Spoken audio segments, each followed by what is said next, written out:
Dernièrement, on a été assez critique sur notamment la Russie, Poutine, etc. Aujourd'hui, du coup, on va essayer d'un peu rééquilibrer ce qu'on a pu dire comme information dernièrement, qui j'espère vous aura plu. On va rééquilibrer en parlant du vaccin russe Sputnik V, parce que j'ai appris que ça se disait Sputnik V. Je sais pas si c'est totalement vrai, j'ai pas lu l'article en entier, mais on va parler de leur vaccin et de la potentielle, comment dire, efficacité de celui-ci, parce qu'il va bientôt peut-être être mis en vente en Europe. Hop. Coronavirus et vaccin Sputnik V, pardon, j'arrête pas, ça va être dur, ça va être dur. Le coup de poker russe pourrait s'avérer payant selon le professeur J.M. Donnier. Alors j'ai regardé un peu parce que je connaissais pas du tout, et comme il y a beaucoup de gens parfois qui donnent leur avis sur des trucs dont voilà, ils n'ont aucune compétence ici pour le coup, apparemment il est vraiment qualifié, il est professeur à l'université de Namur je crois, donc voilà. C'est pas le premier pécor venu, hein. C'est un vrai expert, a priori. Ou comment la Russie est en train de marquer des points dans la course au vaccin.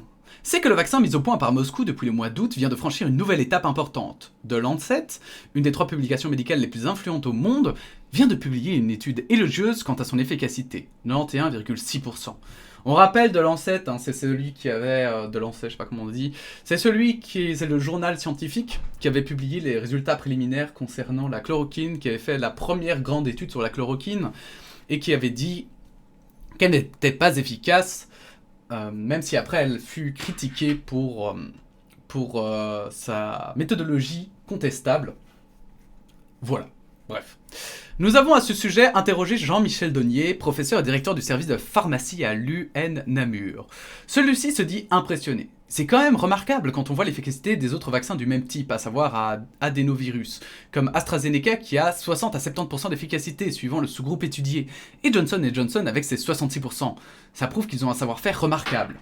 Alors bien sûr, c'est une première étude à prendre avec des pincettes, hein, puisque c'est une première étude, et comme on l'a vu avec la chloroquine, les premières études ne sont pas forcément les plus accurate, ne sont pas forcément les plus exactes, mais c'est en général une direction, ça montre un peu quand même, voilà, en général, vers quoi on se tourne.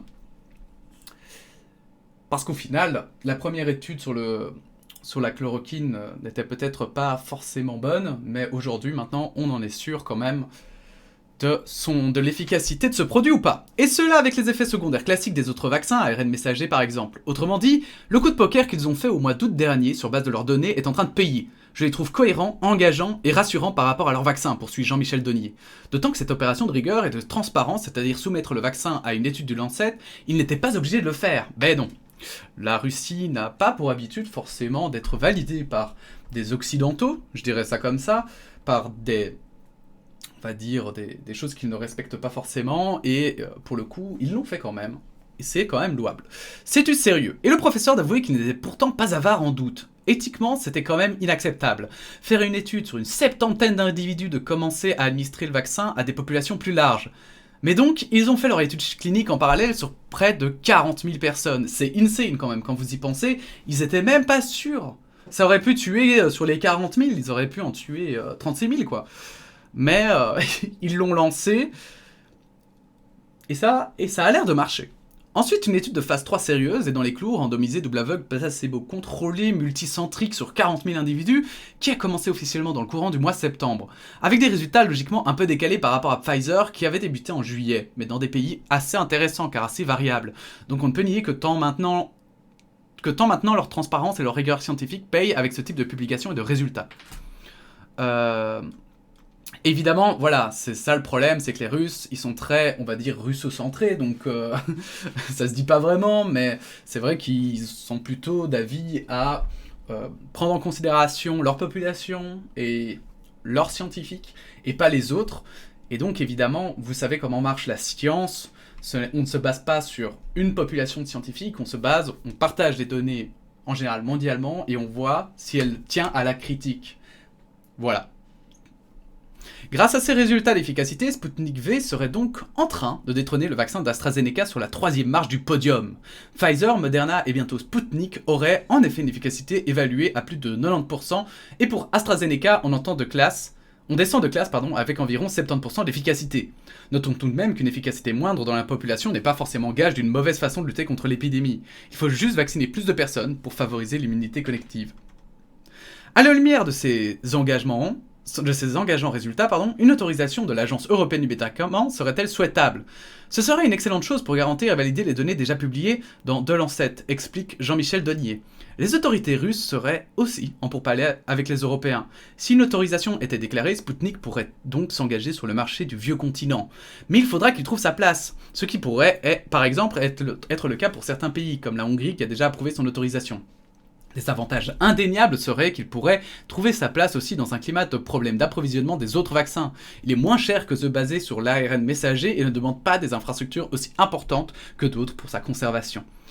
Et c'est ça qui est aussi intéressant, c'est que la Russie, quand même, quand elle est sûre de quand elle est sûre de ses résultats, elle n'a pas peur de le montrer à l'étranger. Parce qu'évidemment, vous savez que être un pays, c'est bien d'être fier de son pays à l'intérieur même de son pays, mais il faut aussi l'aval des autres pays. On vit dans un monde, pas dans un pays.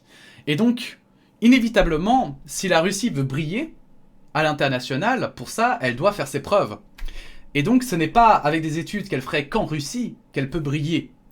Donc, elle est obligée aussi d'exporter une fois que ça marche et qu'elle est sûre que ça marche. On a déjà vu, par exemple, des projets qui ne marchaient pas et pour lesquels elle ne voulait absolument pas exporter les données parce que alors que tout le monde était sceptique. Et du coup, ils ne pouvaient pas briller, évidemment. Mais peut-être que c'était mieux pour eux, vu que, en général, s'ils ne les partagent pas, c'est qu'ils n'étaient pas forcément confiants. Mais donc, on voit aussi que quand ils sont confiants, par contre, ils tapent fort. Et, il faut toujours faire attention avec les Russes quand ils ne veulent pas partager leurs données. Un écueil cependant, ce vaccin est un vaccin, comme celui d'AstraZeneca et de Johnson & Johnson, qui est biologique.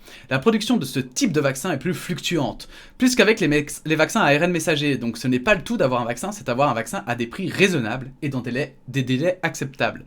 Évidemment, parce que c'est bien beau de créer un vaccin, mais si vous le vendez 100 € la dose, ça fait trop mal pour les pays.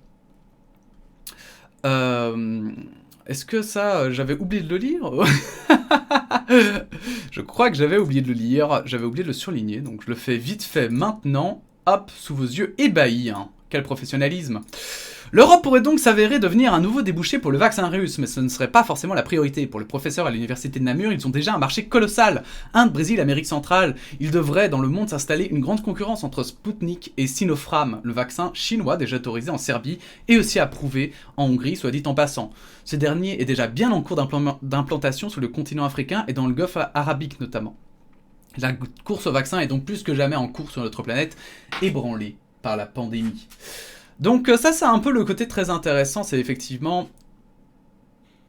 On dit toujours qu'on est toujours en guerre froide, que ce n'est pas fini, mais au final, regardez, on a l'Europe qui négocie les vaccins avec la Russie, donc on n'est pas non plus encore dans les phases où on ne parlait même plus à la Russie parce qu'on avait trop peur avec ces pays satellites, etc. Non, ici quand même, on a une certaine ouverture, et c'est assez, je trouve, intéressant, et donc aussi, même si ça reste à prouver, c'est déjà GG à la Russie pour sa prouesse d'avoir fait un vaccin qui serait potentiellement très très efficace. Et ensuite, pour terminer évidemment sur le coronavirus, on va vite fait lire cet article qui remet en perspective, c'est un tout petit, sur la Chine, parce qu'il y a une fake news qui n'arrête pas de se propager, que se disant les Chinois auraient fait exprès de faire fuiter le virus, etc. Et ici, on a coronavirus, la théorie d'une fuite d'un labo chinois jugé peu crédible par l'OMS.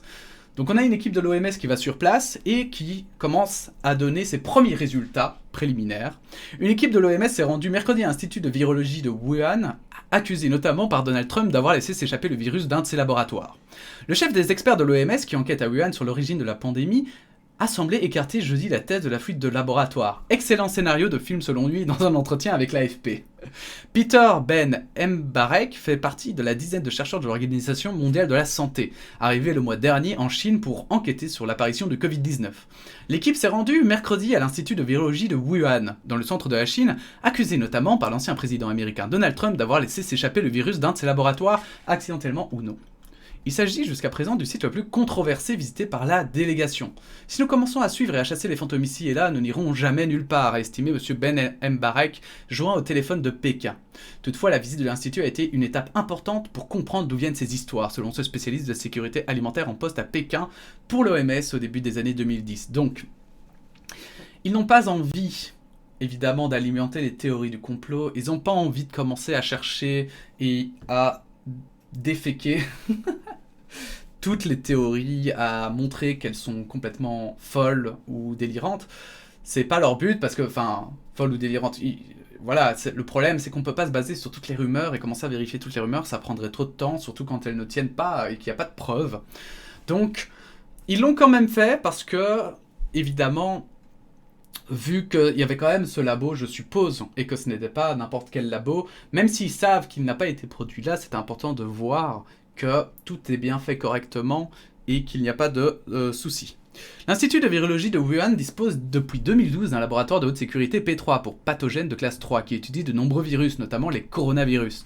L'établissement possède également un P4, et on a beaucoup parlé du niveau de sécurité P3, mais le P4 était resté assez discret, dans les articles que j'avais lus, pour les pathogènes encore plus dangereux. Un laboratoire à la sécurité davantage encore renforcée qui peut héberger des souches comme Ebola et que l'OMS a pu visiter. Des discussions très franches. M. Ben Mbarek affirme avoir eu avec ses interlocuteurs chinois des discussions très franches, utiles pour comprendre leur position sur un certain nombre d'affirmations vues et lues dans les médias. Avant de rendre son tablier de chef de la diplomatie américaine, Mike Pompeo avait de nouveau pointé du doigt à la mi-janvier l'Institut. Aucune preuve ne vient cependant jusqu'ici accréditer cette hypothèse. Voilà, quand il n'y a aucune preuve, il y a un moment donné, on peut pas... Voilà, s'il y en a qui disent que, par exemple, le virus, a été fait sur la Lune, sur la Lune, on va pas commencer à aller sur la Lune pour vérifier, alors que c'est juste quelqu'un qui va dire ça. Bah, voilà, par exemple, moi qui dirais ça en vidéo, ça n'a aucun sens. Il y a un moment donné, ils doivent avancer, et ils vont vérifier plutôt les preuves plus intéressantes, et les hypothèses qui sont les plus logiques. Toutes ces conjectures feraient d'excellents scénarios pour des films et des séries, estime le chef des experts de l'OMS, promettant cependant de suivre la science et les faits pour tirer une conclusion définitive sur l'origine de la pandémie. La délégation doit achever sa mission à Wuhan la semaine prochaine, selon Monsieur Ben Mbarek.